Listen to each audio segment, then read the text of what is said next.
অন্তর্বর্তী সরকারে পুরাতন উপদেষ্টাদের মধ্য থেকে ৮ জনের দফতর পুনর্বণ্টন করা হয়। স্বরাষ্ট্র মন্ত্রণালয় ও কৃষি মন্ত্রণালয়ের দায়িত্ব দেওয়া হয়েছে লেফটেন্যান্ট জেনারেল অবসরপ্রাপ্ত জাহাঙ্গীর আলম চৌধুরীকে।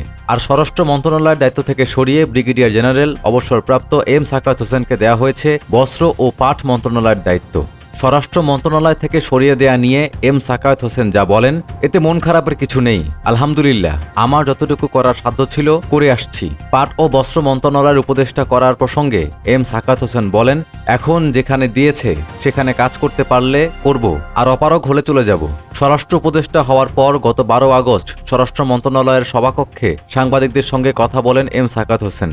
ওই দিন আন্দোলনের মুখে ক্ষমতা ছাড়া আওয়ামী লীগকে গণ্ডগোল না পাকিয়ে নতুন মুখ নিয়ে দল গোছানোর পরামর্শ দেন তিনি। দেশের জন্য আওয়ামী লীগের অবদানের কথা তুলে ধরে সাখাওয়াত হোসেন বলেন, এটা অনেক বড় party. I have lot of respect for Awami League. একসময় বাঙালিদের ভরসার জায়গা ছিল এই পার্টি। ৫২, ৬৯-এর গণ আন্দোলন ও স্বাধীনতা আন্দোলনের অবদান ব্যক্তিগত কোনো কারণে নষ্ট করবেন না, এটা জাতীয় সম্পদ। আপনারা আসুন। আরেক প্রশ্নের জবাবে স্বরাষ্ট্র উপদেষ্টা বলেন, আওয়ামী লীগকে বলবো এমন কিছু করবেন না যাতে জীবন বিপন্ন হয়। আপনারা রাজনৈতিক দল হিসেবে দলকে গুছিয়ে নিন, নির্বাচন হলে অংশ নিন, জনগণ ভোট দিলে ভোটে যাবেন।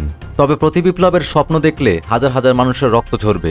সেই সঙ্গে ভারতে থাকা সাবেক প্রধানমন্ত্রী শেখ হাসিনাকে দেশে ফেরার পরামর্শ দিয়ে সাখাওয়াত হোসেন আরও বলেছিলেন, আপনি ভালো থাকেন, আবার আসেন, আমরা সবাই আপনাকে শ্রদ্ধা করি, কিন্তু গণ্ডগোল পাকানোর মানে হয় না, এতে লাভ হবে না, বড় লোকজন আরও ক্ষেপে উঠবে।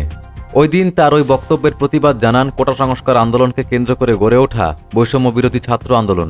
এক বিক্ষোভ সমাবেশে বৈষম্য বিরোধী ছাত্র আন্দোলনের সমন্বয়ক হাসনাত আবদুল্লাহ বলেন, উপদেষ্টাদের কেউ কেউ খুনিদের পুনর্বাসন করার বক্তব্য দিয়েছেন।